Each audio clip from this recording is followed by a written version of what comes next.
hardship that's already been endured by our property tax owners. We only had one recourse that we can really turn to, and that's help from our state government in the way of better formulation of state aid formulas, the possibility of taking the burden off the property owners by distributing the cost of education across the entire population, not just property tax owners. That's why we invited this evening to our state senator-elect Charles Cook to be with us this evening. We're very pleased that he is here with us this evening, and he's going to talk to us for a few minutes about some of these problems and what he thinks about them and maybe some of the remedies that we have. I just want to brief some of you a little bit about Senator Cook, because we've been, he is new to us. He's not new at all to the legislature in Albany, but he is new to us. This will be his first time in our district, effective January 1st. Senator Cook was elected to the New York Assembly in 1973 and served as an assemblyman in that capacity until 1979, when he's elected to the New York State Senate of the 40th District. From that time on, he has served as a senator from the area around Delhi, New York. Senator Cook chairs the State Senate Committee on the Local Government, the Commission on Rural Resources. He's chairman of those two committees. He also serves on the Agriculture, the Veteran Affairs Committee, the Crime and Correction Committee, Tourism, and the Health Committee of the State of New York. It's my pleasure to introduce at this time Senator Josh Cook. Senator Cook.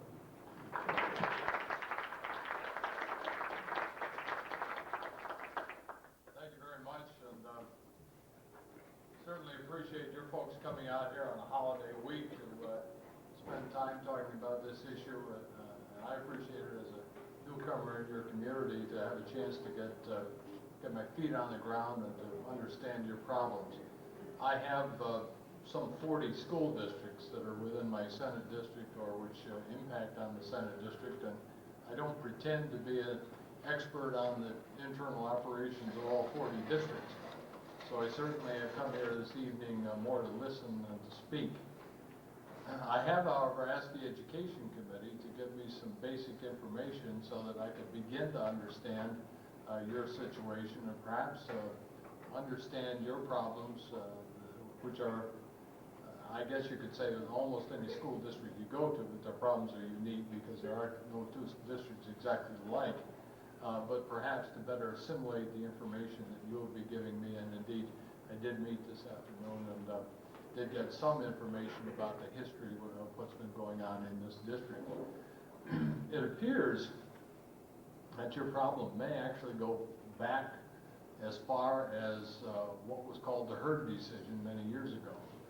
During the 1960s, the legislature passed a bill which basically exempted city school districts from a number of a number of items in their budget that had to be considered under the constitutional tax limit. That the Hurd decision was a case where a man by the name of Hurd sued, and the courts ruled that indeed all city school districts did have to function under the constitutional tax limit and they could not have the exclusions. So as a result of that, there were some things called Hurd aid that were instituted in the legislature to make up the deficit that was created by this Hurd decision. As I understand it, one of the things that may have happened in this particular school district was that at that time, the manner in which certain surpluses, or they were not surpluses, they were really escrow accounts, were computed, didn't put you in the best position right at that moment to be calculated on Hurd aid, and as a consequence, since that time, you have been kind of trying to play catch-up ball ever since. In order to permit the districts to continue to operate, as I said, there was this Hurd aid instituted, but eventually the Constitution was abolished. The Constitution was amended to abolish the constitutional tax limit. Parenthetically, when this was done, there was also a gentleman's agreement that the taxpayers in city school districts would also be given the right to vote on school budgets. I recognize that there are many who question the wisdom of that process, but I can tell you in my own view, I think the state has a moral obligation to permit the residents of city school districts to vote on budgets. That was a condition that was put in place at the time the Constitution was changed. It's an obligation the state has to follow through on. The Senate indeed last year passed by a bill which did give to residents of city school districts the right to vote on budgets. The Assembly didn't pass the bill. They had a bill which was much more restrictive, which had so many exclusions in it that frankly made the vote totally meaningless. I find this unacceptable to buy into something that doesn't really do the job. It's simply a face-saving device. I think that we should have one set of rules that applies to city school districts and central school districts equally. Getting rid of the constitutional tax limit was only one step. The other step is to give residents the right to vote on budgets. I didn't mean to get into that issue in great detail because what I really wanted to do was focus on the financial aspects of the operation. What apparently happened then with all the city school districts was that herd aid became a part of the base aid of the school districts, and then when you start putting caps in place, that comes into play and throws the formula out of whack. Since the school district was at that time already getting aid, which may have exceeded the regular formula, and I'm not sure that statement is correct right now after hearing what I heard this afternoon. But the city, in effect, I think, was capped. That is, there was an upper limit put on the amount of aid which came in, which meant that you really have not been getting increases in aid in proportion to what other people may have been getting. And when there were reductions in aid, because again of some of these historical accidents, you may have been put in the category of losing more money than did other people. As a matter of fact, my figures show that in last year's budget proposal, the governor had called for a reduction of more than $1 million to this particular city school district. The budget that was finally adopted, I think the district was cut something over $400,000. Some of that, in fact, the biggest categories were in transportation and BOCES aid, which were categories that are somewhat formula driven on the basis of what you spend, and so that may be skewed a little bit there. So now we get to the question of what's the solution, and quite frankly, I don't think the solution can be found any place within the present formulas. We've talked a little bit this afternoon about how we could put different factors in the formula and would help change the amount of money coming to the district. Poor Jervis currently receives, according to the numbers I have, about $3,500 per student, which is $200 above the average for the county, which means that there are some districts that get more and some districts get less. But that doesn't really account for the differences in your tax base and the fact that a mill in the property tax, in the true tax levy in this district does not raise anywhere near what it does in many of the other districts. If we had a breakdown of all the school districts, we would find that this formula just moves all over the place, and when you change one factor that helps one district, it simply penalizes the next district. And so my view is that after many years, frankly, of trying to grapple with this problem of trying to adjust the school aid formula, the only thing that we can really do is to move toward a total state funding of the education system. I think this could be accomplished by guaranteeing to every school district that there would be an increase in aid on an annual basis, but that half of that had to be tied to a guarantee that the property tax would be reduced by half of the additional money that they receive. So that in effect you'd be getting state money on one hand to give you an incremental increase for costs that might go up in the district. At the same time, you'd be getting another piece of money that would go to reduce the property tax levy. And I would see this happening over about a 20-year period of time. This would accomplish, in my mind, several things.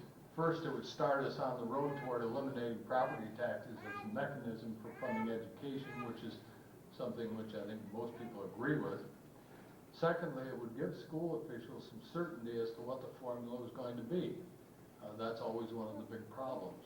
That, in districts where they have school budgets, the superintendents stand there and they tell people, I don't know what the state aid is going to be this year, because frequently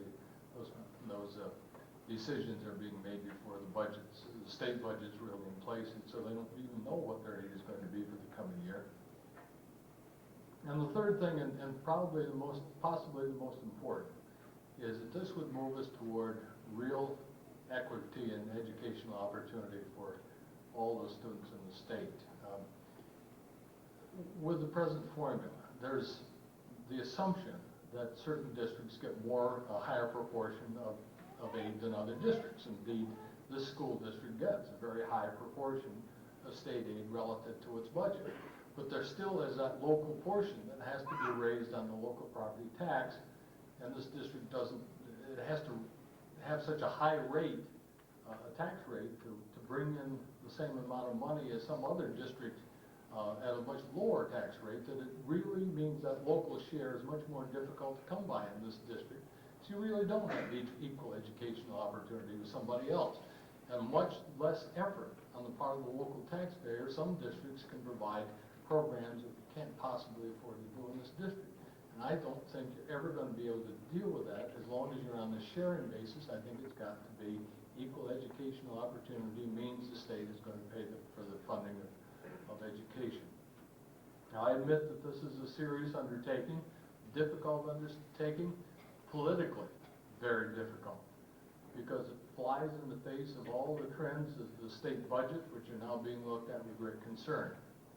But it's clear that spending on social programs has escalated in the state by some $7 billion since 1989, which is an increase of more than 50%, while spending on primary and secondary education has remained almost stationary.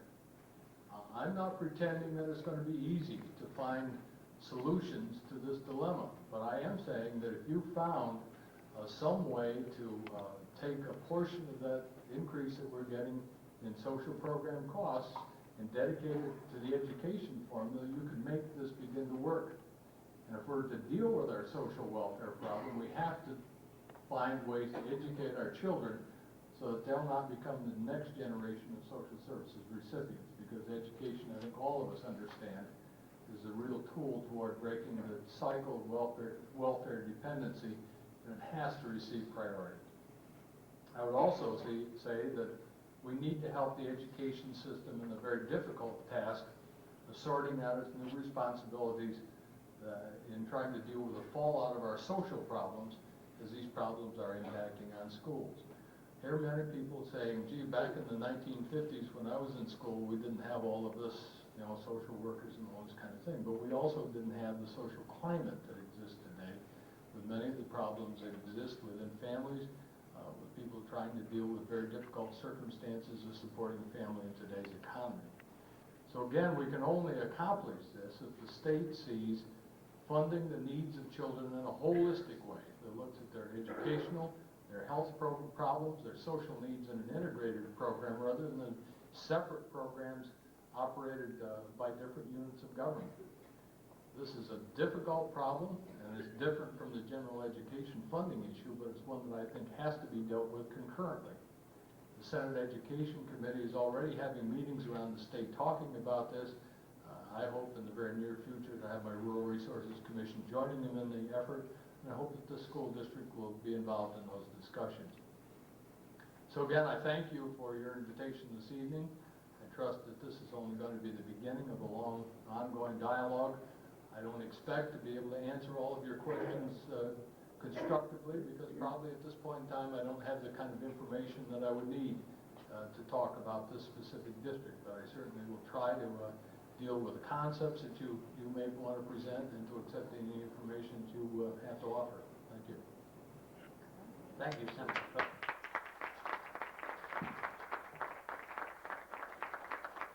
At this time, people who would like to address the senator have any questions, please raise your hands and he'll try to answer you. You please stand. Mr. Travis. Yes, Travis, retired employee of the Fort Jervis School District.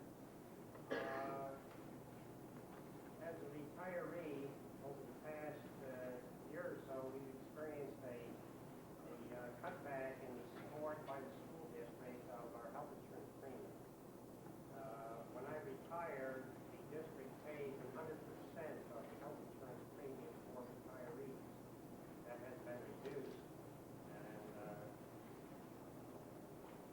restored to somewhat since then, but still we are paying, and all of us retired under the concept that our health insurance premium would be supported by the school district. This happened because of the reduction in state aid, and the board members have to look hard for places to find money to cut the budget. And the retirees are, have no negotiating position with the board, subject to whatever the board decides. Not that we're complaining, I think the board has been fair with us. Still, under the circumstances and the reduction of state aid, that has caused the board to levy upon us a payment for our health insurance. So my proposal to you, Senator, is that perhaps a new category of state aid could be instituted, specifically designated to support health insurance premiums for retirement employees of school districts. I think that would be a tremendous burden. Many school districts have not cut back, but they may if state aid continues to run. And I think that the retired employees have worked many years, and most times at salaries less than what they might have gotten somewhere else, deserve, that attention. So my specific proposal is that a category of state aid be established for the school districts in New York State to support at 100% the health insurance premium for retired employees, teachers, CSEA. Thank you. Well, the only, I think the idea is worth talking about. There is a bill floating around, has been floating around for a number of years, that would say that a school district could not reduce the health insurance benefits for retirees. And of course, you've addressed the reasons why sometimes that becomes necessary. The problem with the bill, frankly, is that it gives unequal benefits to different people in different parts of the state, because it assumes that everybody has the same program. They don't have the same program. My view is that if you really want to deal with this problem, it needs to be integrated as a part of the overall retirement system and become addressed through the retirement system rather than addressing it through the school. But that does then become one of those awful things that we all talk about, which are mandates, because it would become part of the contribution level of the local school district, and that's something that everybody's reluctant to do. One of the things I think we all have to understand and deal with is that every time we talk about adding a category of state aid, that's money, additional state money. Generally, the budget is put together as kind of a pie, and there's a certain amount allocated to state aid, and every time you give a piece of that, one chunk of that piece of pie that's allocated to state aid to one part of the program, that means you take it away from someplace else. And that's why my general view is that I don't like to see us mandate things on school districts, because I think they ought to be left the option of doing it themselves. But I will also tell you that this health insurance issue is something that, as you well know, both the state and the federal governments are giving some attention to it right now. So maybe in a period of time, health insurance will not be such a big problem for everybody, I hope. Senator, with regard to that bill that you mentioned, I assume that there wasn't any funding attached to that. No, it was simply a mandate. That's generally what happens. The district would have had to have continued the program, whatever program they had. So if the districts that have never instituted the program didn't have to institute it, but the ones that had to keep it. And I'm not even sure it would be constitutional, because under equal protection, I'm not sure it would be. Next. Hi. This is Goodman. Senator, in last week, or last Wednesday's Times Herald Record, there was an article about school tax change considered, and it concerned a proposal by the Board of Regents to change the way taxes are collected, and in particular,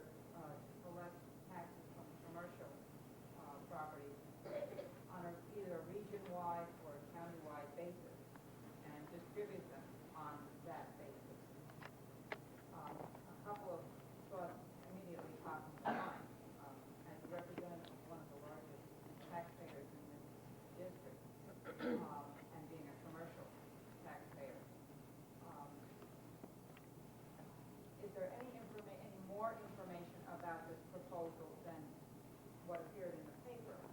Namely, how the taxes would be collected, how they would be levied, what tax rate, and then how would they be reapportioned, what percentages, is one major question about it.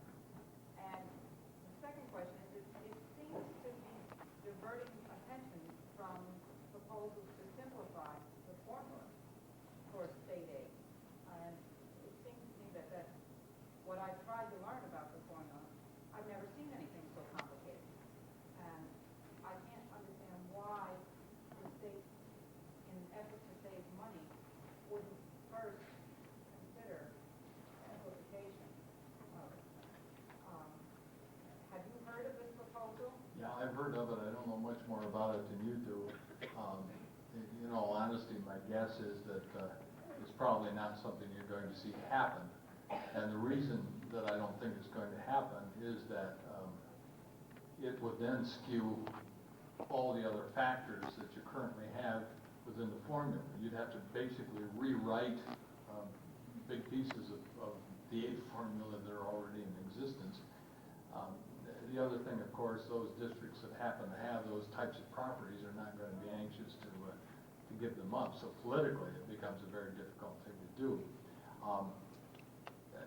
Your question relative to changing the formula really, though, goes to the core of what the problem is with the formula, and that is that annually, or decade by decade, I guess is more accurate to say it, as factors shift in a given area or in the state, the formula then gets redrafted or gets amended in order to take care of problems that exist in a given place. And it's been changed so many times to try to deal with those problems that it's totally out of whack. For example, at one point in time, when populations were booming ahead in the state, school populations in the 50s and 60s, the formula was always written on the assumption you're always going to have more kids in every district every year. So nobody worried an awful lot about things because they figured as the growth of numbers of students in the district continue to increase, then the aid would continue to increase proportionally. Now you basically hit a point of stagnation. In some places, the school population is dropping very dramatically. Now you get into the problem of some school district loses 10% of its student body, and the question is, how does that district continue to maintain an educational program when it loses 10% of its state aid, when it can't, obviously, just because it's lost a certain number of students, can't basically reduce its cost by anywhere near 10%. So then you start adding things on there and make up for some of the things that to try to help those districts. And it's just been patched together year after year. I mean, that's only one example of the ways that the formula gets amended. It probably makes sense from an intellectual point of view to go back and say, let's start with a real clean formula. Let's just write this formula and say, okay, we're going to give aid on some basis, and we're going to do it for everybody the same, and we're not going to have any of this extra stuff written in there. About half the school districts would probably lose money, and about half the districts would gain money. That just isn't going to happen in the real world. You just aren't going to see a situation where you get that kind of trade-off. And again, it leads me, and I've dealt with this from every angle that I can think of. I was the one who wrote the original law where we put income in as a factor in the aid formula, so that they survey when you fill out your income tax, you put on your school district, and that goes into the formula that determines how much aid comes into your district. We started that with something that we called LISA, which was my bill, golly, over 10 years ago. We now have that in there, but that's become now just another plateau that nobody can move off from. So it did something one time, but it doesn't accommodate the changes that take place. And at the same time, it's really starting to skew some of the districts because of changes in population. Either people with wealth move in or people with wealth move out, and consequently the aid formula gets crazy things happen to us. So bottom line is I'm right back to the point where I just don't see how many ways we can patch this together and make it work, and I think we really got to say it's a state responsibility, the state's got to pay for it. You had an interesting proposal, when you were here speaking at WDLC before Yes. the election. You had a proposal, or you're talking about a proposal to remove, funding from property tax. Yes. And I'm assuming then putting. That's basically what I was talking about earlier this evening. Yeah, I think we've got to start phasing it in, be about a 20-year phase-in, where we would gradually, by increasing the aid to the school district, but mandating that a portion of that aid has to go to back off the property tax, reduce the tax levy, that over a period of 20 or 25 years, we would hopefully get away from property tax. I think it's the only way that you really solve this problem. How, you were talking about school districts that lose funding because they lose students. What about a school district that's growing and still loses funding? Such as this one. Yeah, I don't really know, I can't answer you in specifics on that, maybe somebody else in the room can. I think what happened was you hit a cap, that's what I was talking about before, and basically, because you hit a cap, your aid was frozen, your operating aid was basically frozen at a given level. When the governor proposed last year his reductions in aid, the legislature imposed a basic safety net, if you will, and say nobody's money is going to drop more than a certain amount. And I think you probably dropped to whatever that amount was, which was probably just about the maximum of any district, I don't know, percentage-wise. And I think that's how it happened. But interestingly enough, that's not from the formula, it's being from not on the formula, because the formula was disregarded in that case. Basically, there were districts that were going to lose 30, 40, 50% of their aid. There were few districts that might have gained some aid.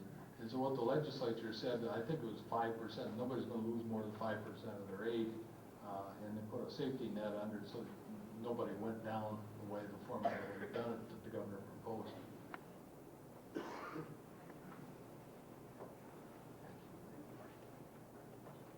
And What I would like to know is what is the difference between centralization and why some school districts can vote and others can't? And I noticed that years ago our buses used to say Fort Jervis Central School District, and now they say Fort Jervis City School District. Would you explain that to me? Well, I don't know that I'm explaining why the school districts were, had different, school buses had different things on them. School districts were originally either common school districts or city school districts. And there were maps where the town of Deer Park, for example, probably had 6 or 8 local rural school districts. Fort Jervis was probably always, as long as it's been a city, probably a single city school district. Maybe it was a common school district, I'm not sure, but I assume it was probably a city school district. Sometime along in the 20s or 30s, the law was put in place to provide for centralization of these little scattered school districts, which brought them together, and is where you get what are called centralized school districts or consolidated school districts. Consolidated city school districts are a slightly different animal because they began reaching out and including some of the surrounding area. And I assume these were probably school districts that had for years contracted with the city for their high school. They might have had the elementary school out in the rural community and then eventually brought them into the city.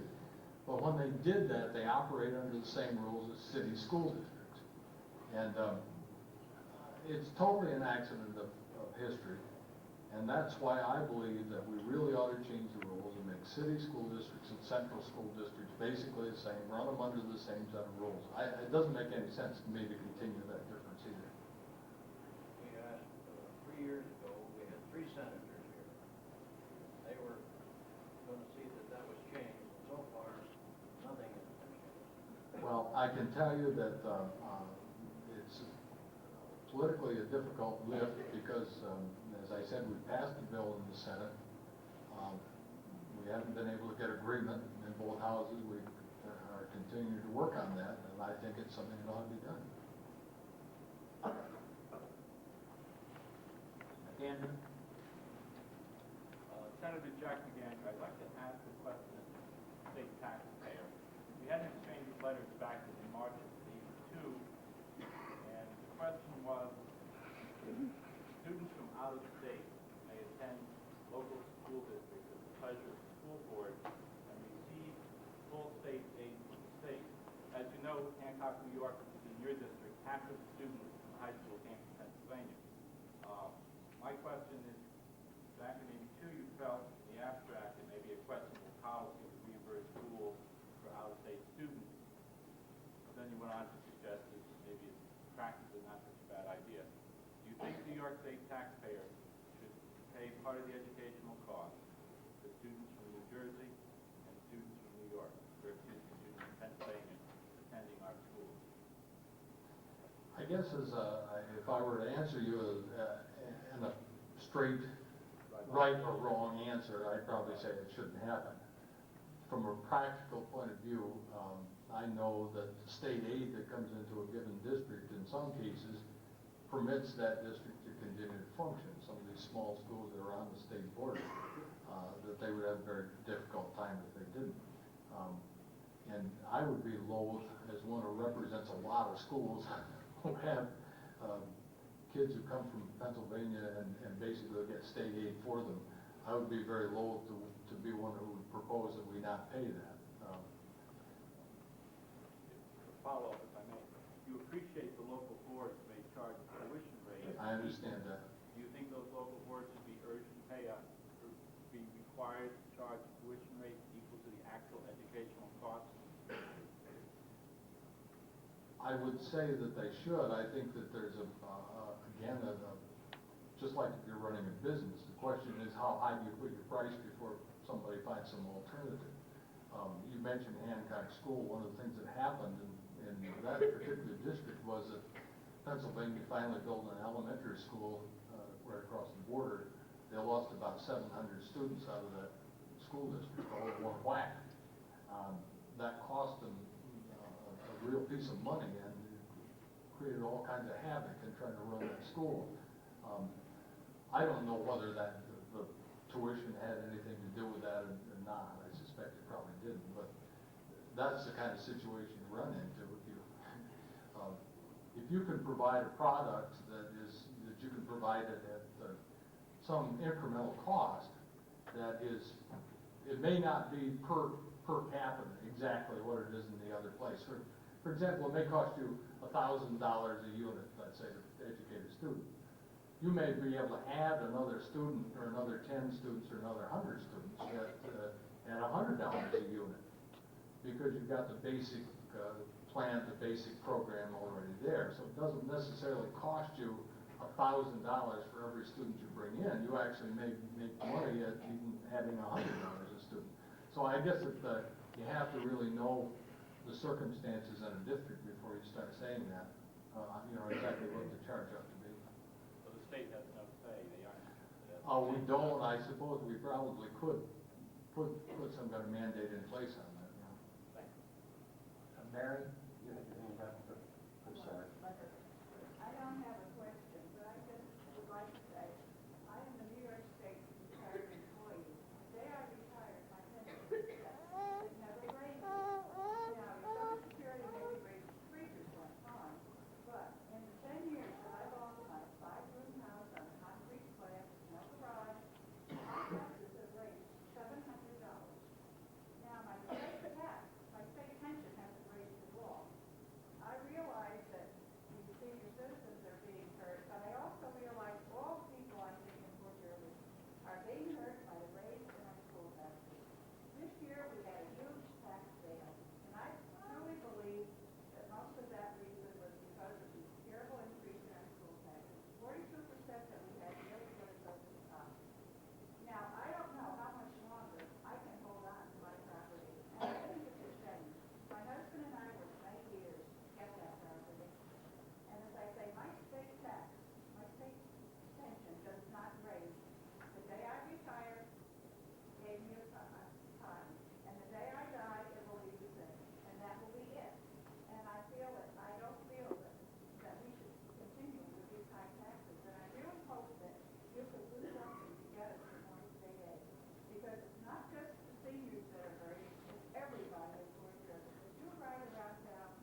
compared to a population of 9,060, of which about 6,400 are adults. By the way, I don't have figures for Deer Park and these other ones that are in our district. I only have this for Jervis, but I think that somebody in those districts could get this info if I got this. But the owners of 3,065 taxable properties pay the balance of money needed each year for the school budget after the state aid amount has been determined. Now, as I said before, this is a low-income area, and about 40% of our adult population are either senior citizens or citizens who are under various types of assistance. We are very poor. This money, I feel, should be acquired through income tax, which I think is what you're talking about. But the problem, you're saying 20 years from now, I'm going to be dead and buried by then. And there's a lot of people here that are going to lose their homes and everything, right? There are people that are earning money. These are people with income tax that are earning money. Many property owners are senior citizens who are on income and not continue having high school tax. Now, lottery money. I talked to Senator Gray and Mary McPhillips, and then we're here. Lottery money was supposed to be extra money that we as people went out and bought tickets, all right? And they would use this money for something extra. But I don't think it's that way anymore. Just take that money and then you determine how much more you have to give us. And that's not right. The state is giving much less money toward our state aid than because of the state lottery. I know they're giving a lot more than they used to, but everything else is going up just like our taxes are going up. Now, we've got this teacher excellence. I feel this should be stopped. It's not based on that. All teachers receive this whether their performance is very good, excellent, bad, or whatever. Through their teachers' union and their contract, they get substantial raises in their salary so much. Now, I would like to read the letter that I wrote to John, Honorable John, concerning the voting, us being able to vote on our own budget.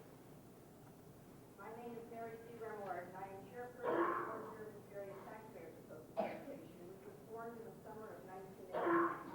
We have a membership of about 500 residents of the Fort Jervis School District. But again, we were big, started out big, it dwindled right down because people get fed up because nothing is done. In the fiscal year 1986-87, there was a passage of a constitutional amendment which removed the tax limitations for small city school districts. It is my understanding that after the passage of this amendment, bills were supposed to be processed in both the Senate and Assembly, which would allow us, the residents of small city districts, to vote on the school budget, just like the suburban. As you know, this was never done. And I do know that it happened again, and that's why I wrote this letter, all right? But again, because they go for the same bill, it got swapped. And I think it's ridiculous. I think that we have that, that should be, we should be able to do that. Now, in the 3 fiscal years since the passage of this amendment, where they got the tax limitation, the Fort Jervis School District tax levy increased tremendously, 31% in 1987-88, 17% in 88-89, and 42% in 89-90. In September 1989, the Fort Jervis Area Taxpayers Association got signatures from residents of the Fort Jervis School District on the following petitions. We got 1,768 signatures for the right to vote on the annual Fort Jervis School District.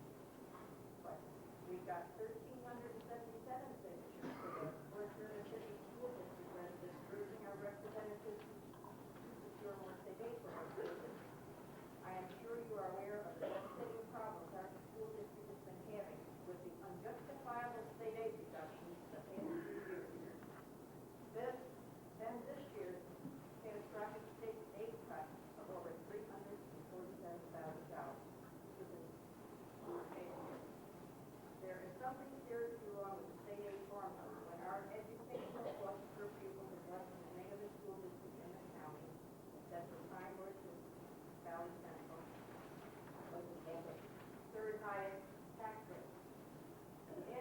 annual income in Fort Jervis, I was told it was $15,000. Now, that could be a little higher, could be a little lower. I'm not sure, but I think it's more a little high.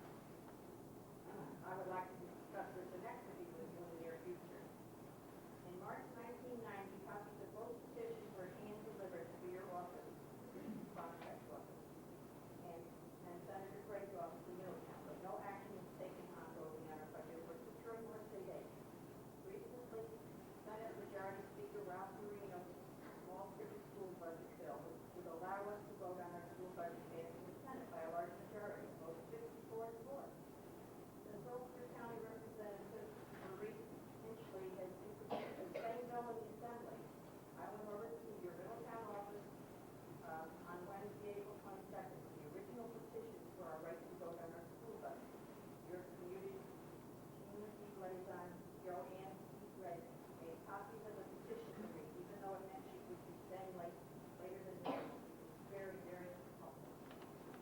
I would like you to please hand deliver these copies to Assembly Speaker Sam Weprin, our school board president, Robert C. Campbell, the Thurston District President, who writes to Assembly Speaker Weprin as he is the political power needed to get the bill out of committee and on the floor for a vote. I am well aware of the resistance from lobbying groups for and teachers associations, who, in my opinion, have too much power. For these reasons, I think it is important that Speaker Weprin is aware of the 1,768 signatures on the petition for our right to vote on our school budget. I am having a copy of this other fact to the Assembly and the Speaker of Wayne yourself, so we would appreciate your arrival. But again, does it happen? Bills weren't the same, again, it didn't pass. I think that it's political. I don't mean any offense at you, but my own feelings are it's political. And I don't think that politicians, my own opinion, I don't think politicians should be allowed to get donations from businesses, from utilities, from teachers, unions, from all of those, because when they're running for office and they get those, then I feel they have to lean toward them, and it's not fair to the little people that can't give you a good donation.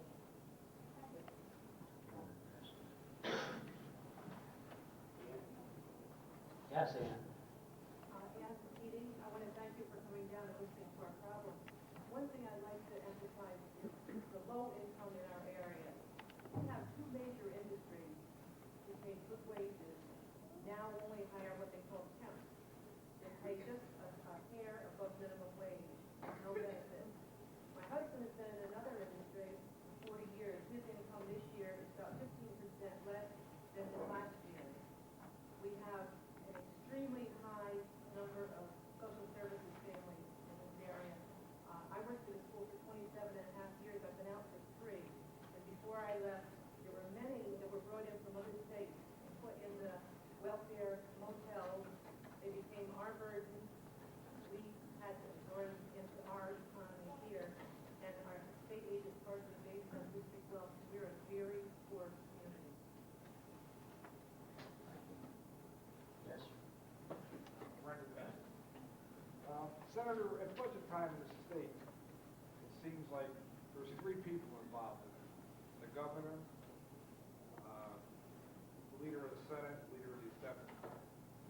And it seems like they're the ones that are going to decide whether we get state aid. And we never hear about the rest of it.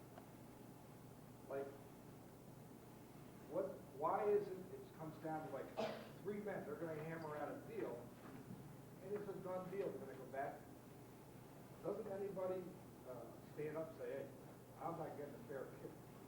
Or couldn't the center of the city, or the center of the state, try and butt heads with the schools of Long Island or New York City, especially New York City? I mean, you're reading the papers, see on the news, they're a war zone. They leave teachers in there, they need the National Guard. We're up here, these gentlemen here, at budget time. This place is packed, because everybody wants. Okay, lost my train of thought. Okay, everybody wants something. Down there, it just seems like, a couple weeks ago in the New York news, they got a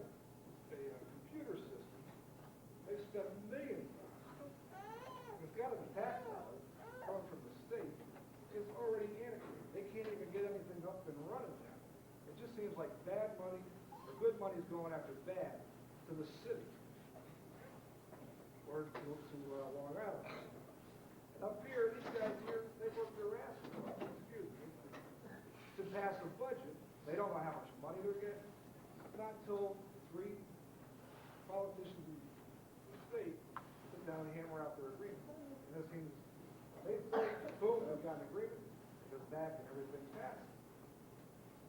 Nobody seems to be standing up to the power structure in this state and saying, hey, we got to do something for the small city. It's a poor community. We're throwing good money after bad downstate. It's not working. Let's reward communities that put forth the effort to provide a good, solid education with a minimum amount of money. And we are taxed to death. Well, and to answer your question, actually, there's a lot of discussion that goes on. What you read is when the 3 people who are sent by the conferences to negotiate come up with a final agreement, but that's only after there have been weeks and weeks and weeks of conferences, some of them lasting 6-8 hours that we sit through and discuss these very things. But exactly what you're describing is precisely what happens. If the formula isn't helping the rural districts, the rural people are up screaming, we've got to do something to help them. And if it's small cities, we for years had this herd aid, so-called, on the formula. And that was because the small city representatives said we got to have herd aid. And that was something that happened because the small city representatives were there demanding that takes place. One of the things that happens, and it's a matter of reality, and I have to admit it, is that there's a tacit agreement that the amount of state aid that goes to the city of New York and to Long Island and upstate has to basically be the same as the percentage of students that are within each region.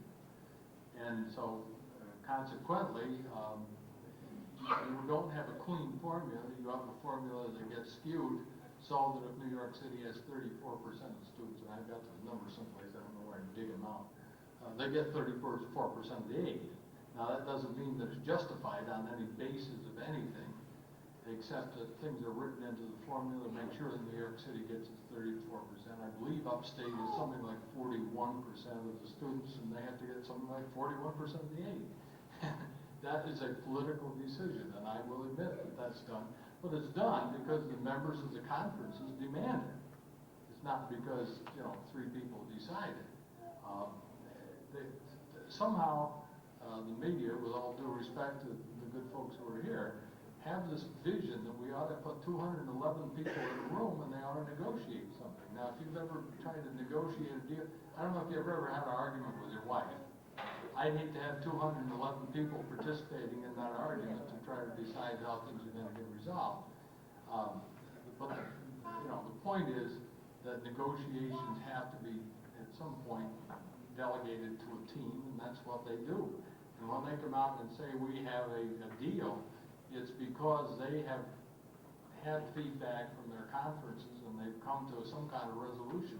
And you probably are aware that sometimes it's the school aid formula that's what holds up the budget for months. Now, it doesn't mean that those 3 people are arguing. It means their conferences aren't agreeing with whatever it is they're proposing. So it's not quite the cut and dried situation that you say, but it does mean the 211 people are indirectly participating in that. And one of the reasons that the formula is such a mess, quite honestly, is because you've got at least 35 majority senators and 101, I guess it's going to be majority assemblymen, and they're going to be all in there demanding that their districts don't get disadvantaged in the formula. You just can't write a formula and make everybody happy. And that's what brings me back to the basic conclusion that it's so badly broken you can't put it together again. Yes, Dan. Worker, I have a question. Then what you're saying is we should go this other way of basing our education. So every child in the state gets educated, either in New York City, Long Island, or Jervis.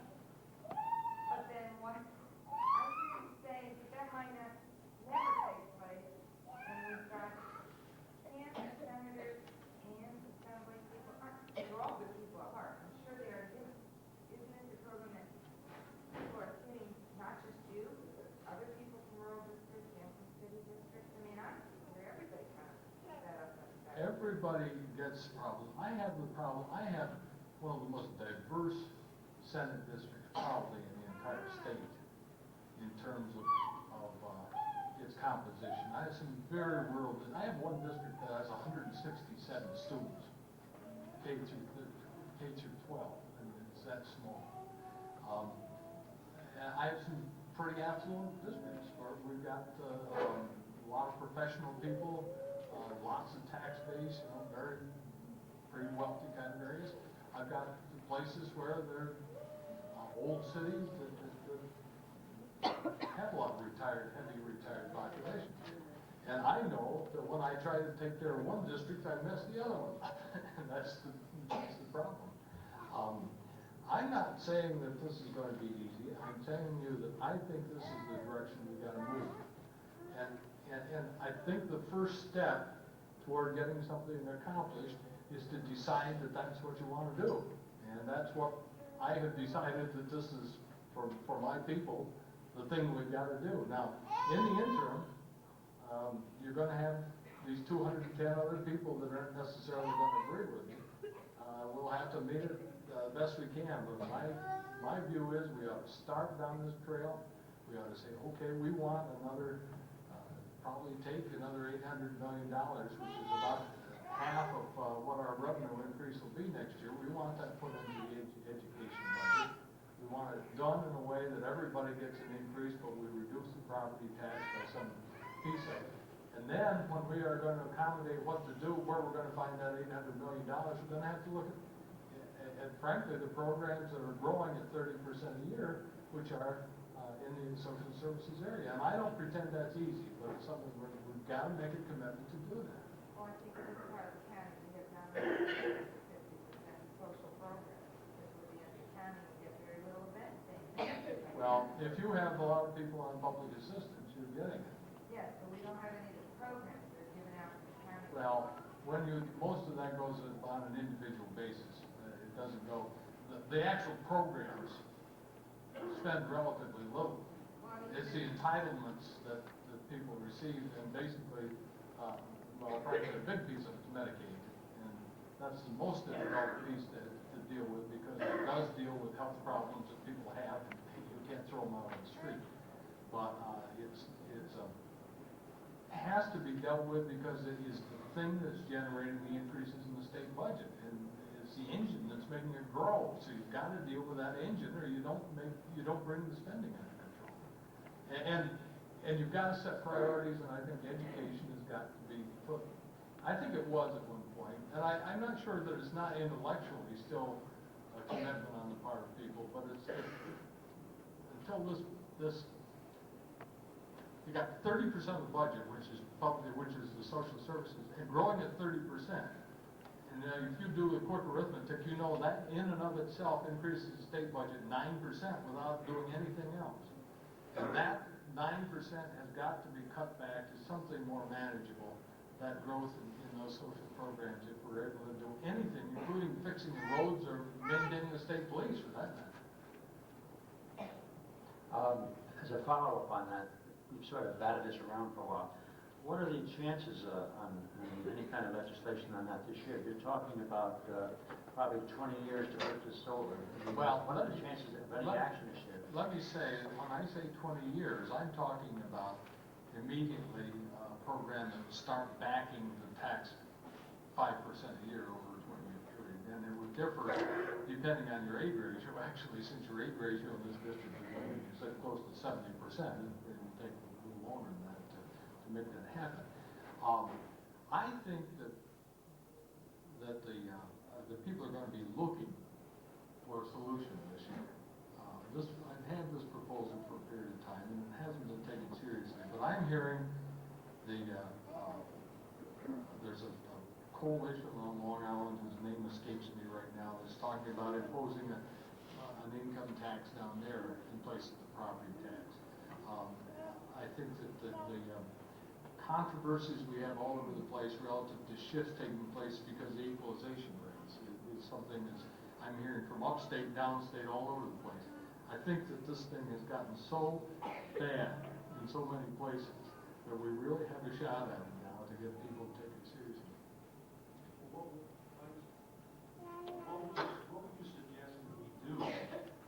board members or as members of the public, because we've attended conventions, we've attended legislative brunches, we've heard this.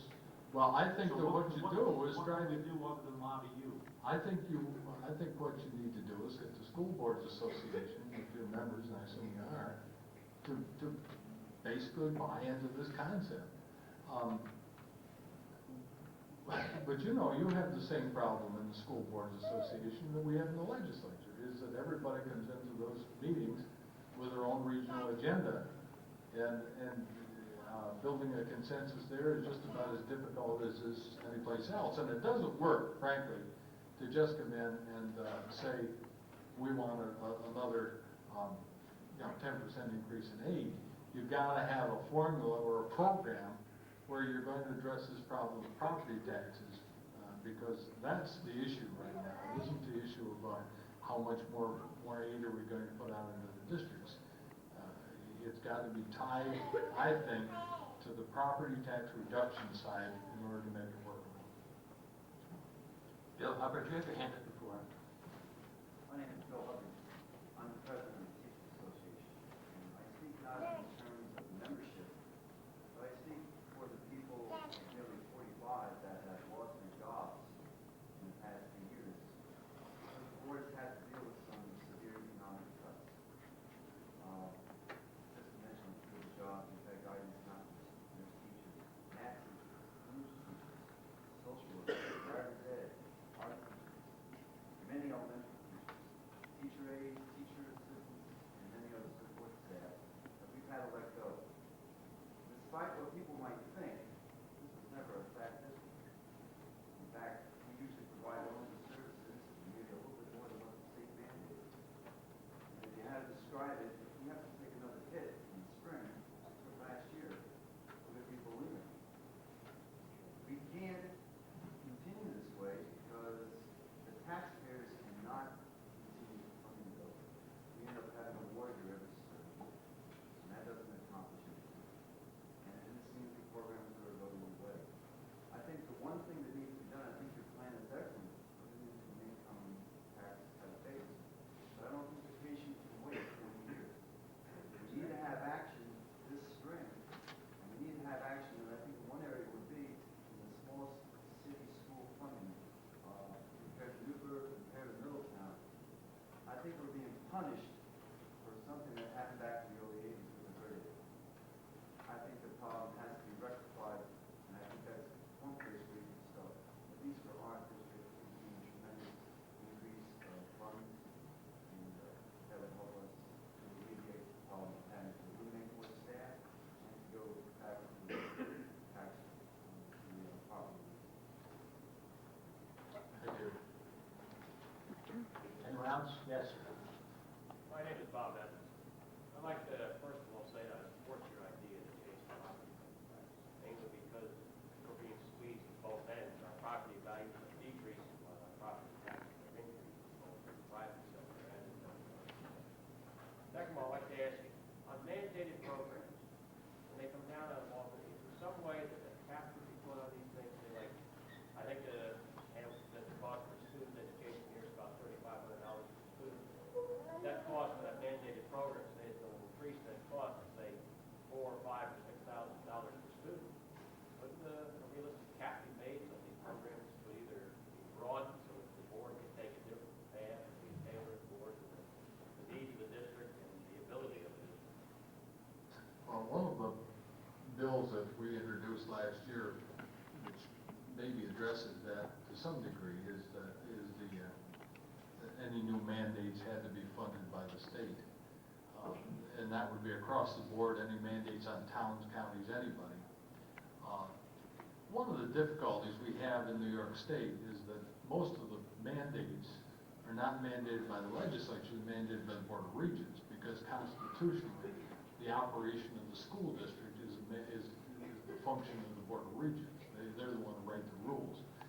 I think the commissioner this year went through and did a pretty extensive study of what the mandates are.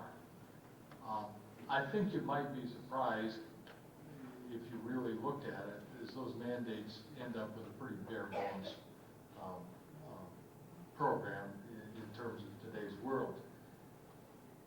some of the things have gotten a bit exotic, and I would agree, I think the language proposal is one of them that's created a lot of controversy, and that's a particularly difficult thing for many small school districts to deal with.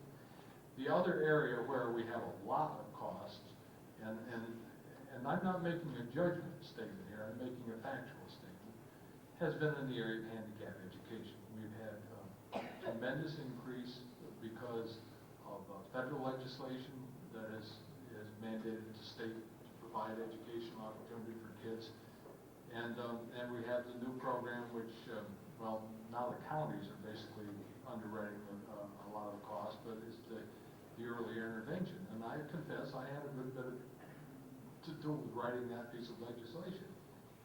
But these are programs that I do think the state should pay for totally. These are programs that deal with specific individual problems of a specific student. They're not a general educational program of the entire district. And I think that that's a place to start. Now, you know, I'm confusing my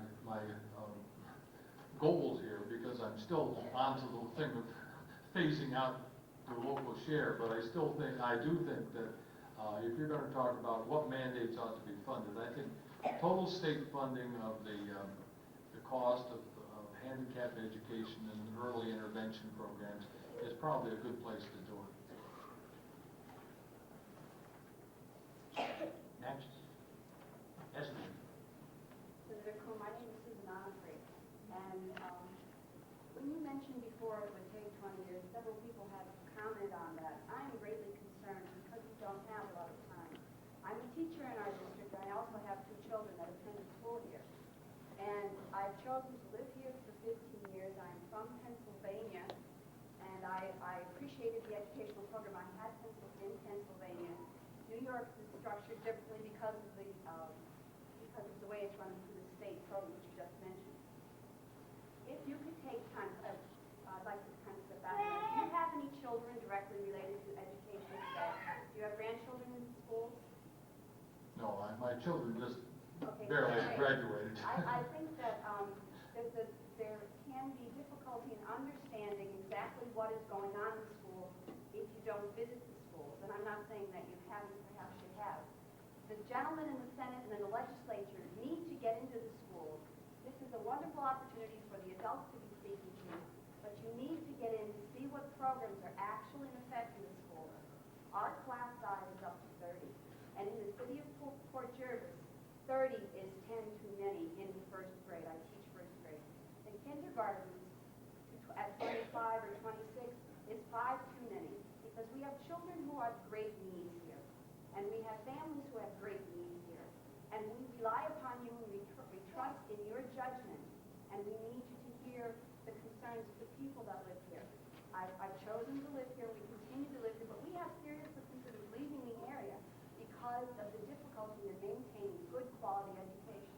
I want the best for my children, as do many other people, but I think if you could get into the schools and see exactly what the concerns are, and the parents are trying their best, and the teachers are trying their best, and the children are really trying their best, and to see the thinking skills that are required for today, the crisis intervention programs that have to be done with anti-aging, the effects of AIDS, the effects of sexual promiscuity, all those things filter down even into the little children. I'm amazed at the knowledge that they have. I'm amazed at the words that they use. It's just overwhelming.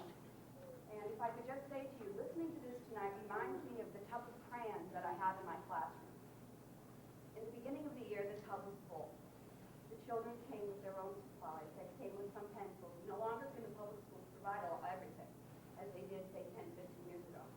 Right now, that tub of crayons has about 4 in it, and the children will come to me and say, Mrs. Onfrey, do you have any orange? I'll say, no, I don't. Now, I do have a few boxes, but I don't dare put those in there because I don't know if I'm going to get another child. You have to solve that problem yourself, and what the children wind up doing is they wind up sharing. I think that the state legislature needs to learn how to share. I think you need to learn how to talk, and I think you need to learn how to listen to the children, because they're the ones that you can plan all these programs. But if the children are in existence, as we need to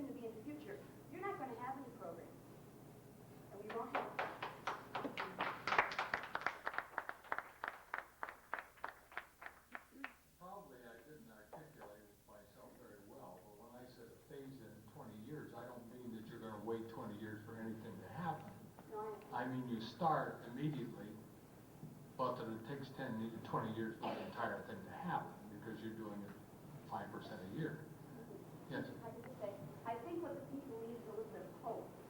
And looking at the presidential race this year, I looked at the three candidates, and I've been involved, not probably to the extent that many people would like us to be, but I have been a pretty concerned citizen, and I was quite taken back with Mr. Thoreau, because he gave me something that I haven't been able to get from other candidates, and that was hope. Now, did the gentleman have all the answers? I think not. And would he have been the best president? Possibly not. But the gentleman, when I saw him months ago on television, just as an interested person, spending his money talking to the public, he was giving me hope. And I think that's what we need, and that's what we try to give to the adults, and we try to give it to the children every day. So that's, I get very emotionally involved, because I am directly related to this on both ends.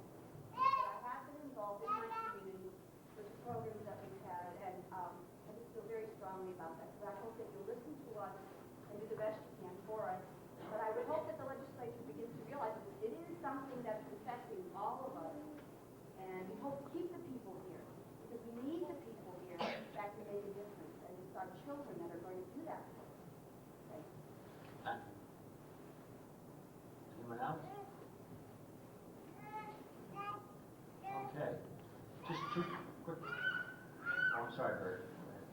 I just want to follow up on a couple of points that people made in the audience. I was really gratified to hear you talk about the need for a holistic approach to addressing social service and emotional, mental health, and physical needs, as well as the educational needs. And you talked about the pre-K program. We have a pre-K screening program in the district. We also have a wide array of needs related to substance abuse, alcohol abuse, family violence, teenage pregnancy, which we've talked about here. We've had the administration come to us and say, we need a social worker, we need to do this, we need to do that. We have a lot of soft money, grant money that's being used to finance some programs, some of which are directed by Ann Corcoran, who spoke with you. But we every year, I've been on the board 3 years, every year we cut these programs because we don't have money. We have to spend money on the other end, special ed, the other end, and we don't have the resources to provide services to prevent problems instead of address them when they're not preventable. And we really struggle with that. We have a lot of data indicating that we do have these problems, but we're really not able to do anything because we don't have the resources. So I would support your efforts to address the holistic needs, prevention versus acute care. And you mentioned the social service budget. I would ask about the corrections budget. I would ask about the amount of money that's being spent to build cells and spend $20,000, $30,000, $40,000 a year, and is that cost effective in terms of what we want to accomplish with students in the systems that are presently here in our school system? So I was gratified to hear your comments, and I would just like to let you know more about the problems we have here. Okay, just two quick follow-ups. Senator Cook, two questions. Do you have any idea, at least we want to send forth our hopes with you that the budget will be in place, we hope, by at least May 1st. That the old deadline was April, and I'm sure you're well aware of the problems we have with budgets. With the timetable, how much state aid are we going to get, how are we going to plan for our budget, are we going to avoid layoffs, are we going to have layoffs, what's going to happen? Can you give us any idea? That's the first question. The second question, if you can address them both, is what is the general, to the best of your knowledge, what is the general financial situation in the state? Okay. Well, the question about when the budget is going to get adopted is when I made the comment to the gentleman about arguing with his wife, that's usually the solution I make, when you're having a fight with your wife, when's it going to get over? You don't know when it's going to get over. Quite honestly, if we had met the budget deadline in many of these years, your state aid picture would have been far worse than it is. Because the thing that we have been arguing with the governor about has been the priorities. And he has made very deep cuts in his budget in terms of aid to education, and we have had to battle to get it restored. And I will tell you that I think we would be not fulfilling our responsibilities to you or anybody else if we make passing budgets a fetish at the expense of just passing it on time and then accepting things that are not good for our constituents. It's always a compromise when you get through. It's never perfect, but I think we have to try to make the effort. I think we have to make the effort to try to do it on time. But we have a situation in the state where the governor proposes the executive budget. And he's really got a leg up on everybody else, because if we add anything to that budget, for example, aid to education, is a line item veto and he can wipe it back out. So until you have his agreement that he's going to accept whatever it is you're going to put into that budget, you might as well not put it in, because he can wipe it out with a stroke of his pen. And so it makes this negotiation process at the state level much different than it is at the federal level, where the Congress passes a budget, gives it to the president, and whatever they have in that budget is what the president has to spend by decision of the Supreme Court. The other question is, what is the fiscal situation in the state? I don't know much more at this point than you do in terms of what I read in the paper. It looks like the present fiscal year, we may end up with a cash surplus, and I say that cash in real terms, of about $25 million, which is a pittance. But it looks, in other words, like if everything continues the way it is, the estimates that were made last year on the budget were probably fairly accurate. The projections as to income and expenditures were probably very much on the nose. The other side of it, and this is, you're seeing numbers that are all over the place, is that the projection for what may happen next year is another $200 or $400 million gap. Now, when I say a gap, I mean if you take the trend that's currently in place as to what the revenues are increasing in the state, and then you take the in-place entitlement programs that are already there, and I'm using aid to education as one of those entitlement programs. You take the formula that's presently written into law, you take all the social services programs that are currently written into law, and everything else that anybody's entitled to receive, the employee contracts and everything else, and you put those on the line, that they're going up at this rate, and the revenues are going up at this rate. So apparently there's a gap of, by depending on who's doing the talking, $200 to $400 million. We will know on January, hopefully early, the governor can put his budget out as late as the 29th, I think. But hopefully we'll know early in the year what the governor is going to propose to do to close that gap. We then have about 2 months to try to decide how to deal with whatever proposals he places on the table. But it doesn't sound like anybody is going to be swimming around in pools of green up there again this year. But on the other hand, if some of the indications in the economy are that we're beginning to see a lifting off bottom, and if by the time we get to March, we have had another quarter or two of modest growth in the economy, things may look better by that time than they do right now.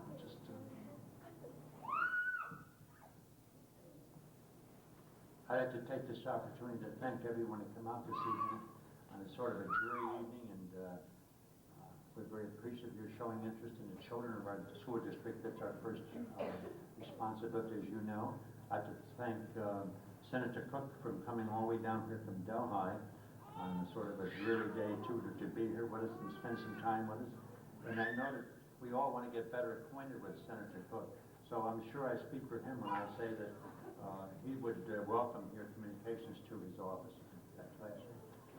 Letters of maybe up to us at Delhi office, I'm sure. Maybe you would speak to that.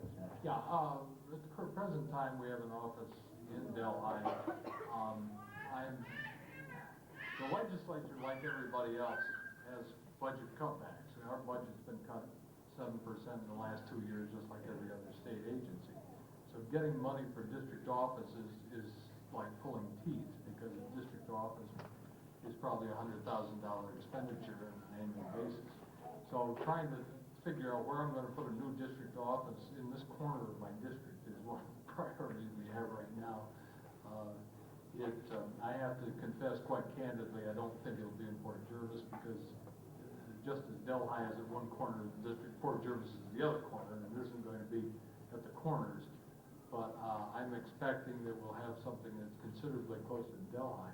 I will also tell you that one of the things that I do every year is I have a schedule of constituent days in which I will come and spend probably 10 hours or 12 hours at some given location, and the door is open, and you're invited to come in there and talk with me face to face, group to group, however you want to do it, about anything you want to talk about. This is something that I have done since I've been in the legislature. It's something I intend to continue to do, and I hope you folks will take advantage of those. I'll mail you a notice. You'll get a notice in the mail. I'll tell you where I'll be and when I'll be there. I hope you'll come by and see me. But in the meantime, letters are probably better than phone calls because obviously I can't be the one to answer every telephone call, but I can read every letter. So that's probably a better solution if you want to do it. Thank you. Well, I think they probably would. Well, we still have to put in telephones, get furniture, hire people. It's, you know, one of the interesting things is every county, and this is off the subject, but it's not. It's really not off the subject. Every county, understandably, wants to have a district office. I would have to triple my present legislative staff to staff 5 district offices. I don't have that many people. I have 7 people working for me, you know, and but you've got to have a minimum of 2 in an office. I just can't. There isn't any way I get that kind of person. Yeah. Well, if we have volunteers, you know, we can do it. And as a matter of fact, there's been some folks in town who have volunteered. Thank you. Once again, thank you.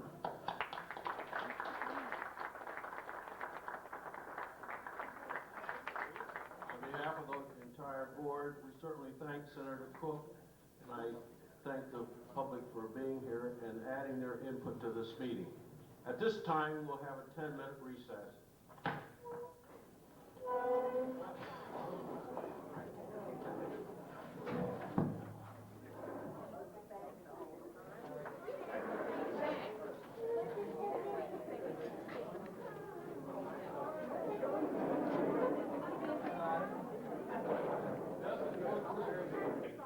Approval of minutes of November 10th.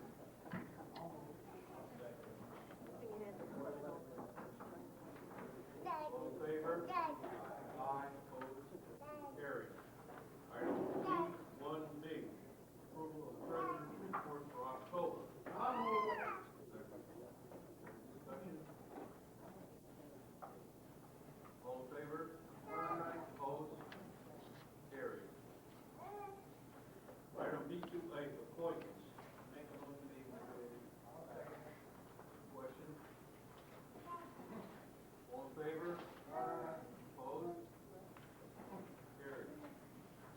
Item B2B, budget transfers. Second. Any questions? All in favor? Opposed? Carried. Item B2C, second reading of policy number 6142. Second. Questions?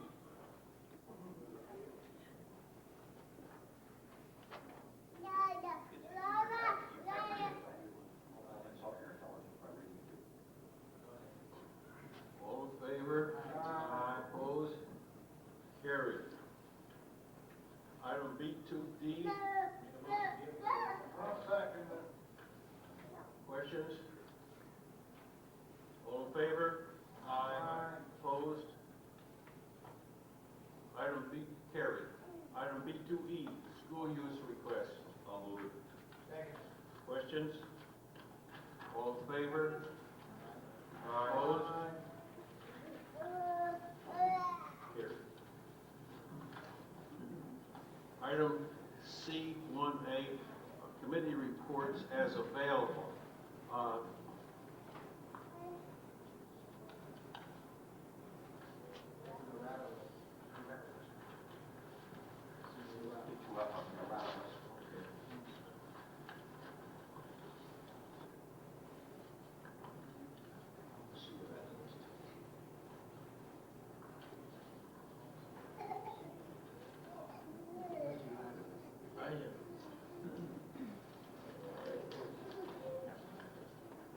You should have a B2F, first reading of revised policy 7332.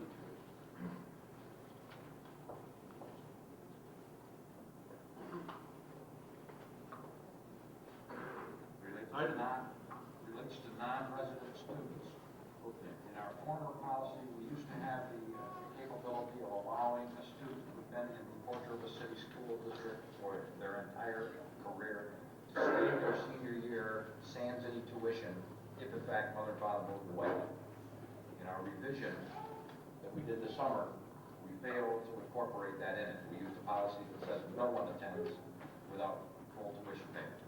The policy committee determined that they wished to go back and modify that. They thought that that was a attribute they wanted to rebuild into the policy on non-resident students. If you look at the committee meeting minutes on November 9th, Mr. Hamel brought that to our attention, and we decided to bring it to the board for approval at this meeting for 3 separate readings.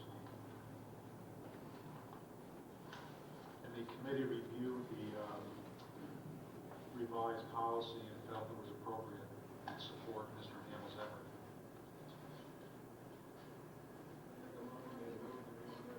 Is there a second? Any questions? Carried. Favor? Aye. Opposed?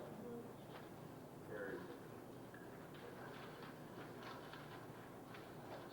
Item C1A, committee reports is available. Normally, we have committee reports twice a month, and I would entertain a motion that we have committee reports only one meeting of the month, because usually there isn't that much to report at the second meeting. That's what we did that passed anyway, so I'll make that motion. I don't know how we got into this. What meeting are we going to? First regular It'll be meeting. the first regular meeting. The regular meeting, the second one is switch. If there are any committee chairmen that have reports tonight, we will listen